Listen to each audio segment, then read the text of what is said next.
So then we have our gTérbum, Mm. and now they have to be filled with precious substances. And the precious substances have to be prepared to be in as small a form as possible, ground, cut, smash, hammer, all sorts of processes were used. And then the precious substances are put into clay, which is then rolled into balls.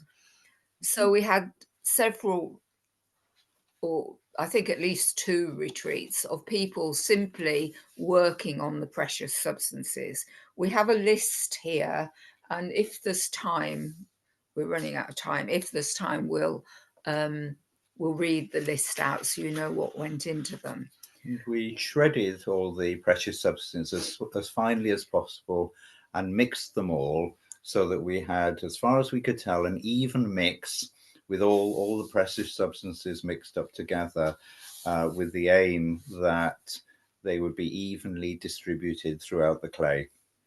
And it was a tricky thing because we had to guesstimate how many balls we needed to fill 111 gTérbum, and it was quite difficult to know what that would be. But again, it seemed to work out okay. Now here we're mixing into some red earthenware. It didn't particularly matter what type of clay was used for making the balls, but we quickly ran out of my stock of clay. So then Napa Erdsin had the brilliant idea. We had a lot of casting slip left over after we'd made enough of the pots, and we made cowpats of casting slip, as you can see on the molds that we're no longer using anymore, and left it to dry out to see if we could use that to make clay balls, and it worked brilliantly. So we didn't then need to buy any clay. And here are lots of balls. We needed lots and lots and lots and lots of clay balls. There were clay balls everywhere. And they had to be dried. They didn't have to be fired. It was fine if they were just clay, but they had to be completely dry because you couldn't seal up a gTérbum with something that was still damp inside it. So they were dried in my oven. This is my oven. So then the final part of the process is filling the gTérbum and gluing the lids on. And this happened in the kitchen. So you've got Samten one end and Jalmé the other end. Jalmé's filling and Samten's gluing. And then the last thing was, before the gTérbum was sent off to their homes or places they were going to live or be buried or whatever, was the blessing ceremony, which happened in September 2001. The photographs for the ceremony, again, were really, really not good. So I'm only putting up 2 that I've worked on quite a bit, and hopefully, oh no, I'm putting up 4.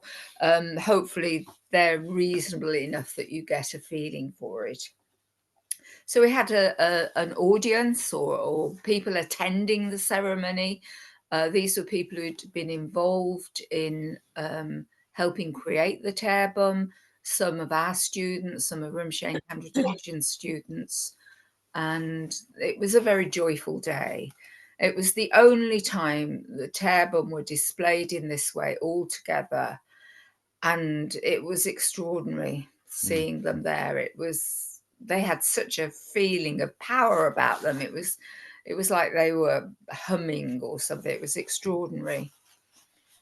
And this is Rinpoche and Kandra giving the blessing, and on the left I'm reading out the list of precious substances as part of the blessing ceremony.